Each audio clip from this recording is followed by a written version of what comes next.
Hello, welcome back to Mark's House and Garden UK. If you enjoy botanic gardens and in particular ferneries and Victorian glasshouses, you will find a hidden gem at the Botanic Gardens in Southport.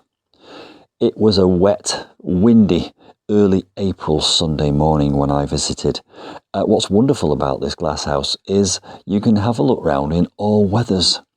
It was actually pouring down and I could hear the rain on the roof. Now, I'm going to leave you with some beautiful images of some spectacular plants, some of them quite rare, many of them not hardy in the UK. Right up until the very end, there are many hidden surprises in this fernery, so I would encourage you to stick around and see how many of these amazing plants you can recognise.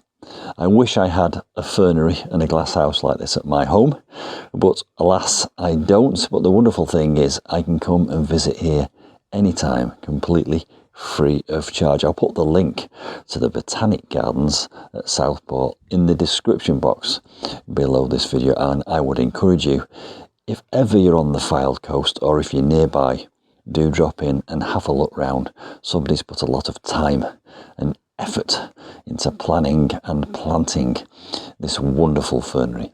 So enjoy these images. I'll drop a little bit of music below the video and I'll see you soon for some more exotic tropical gardening.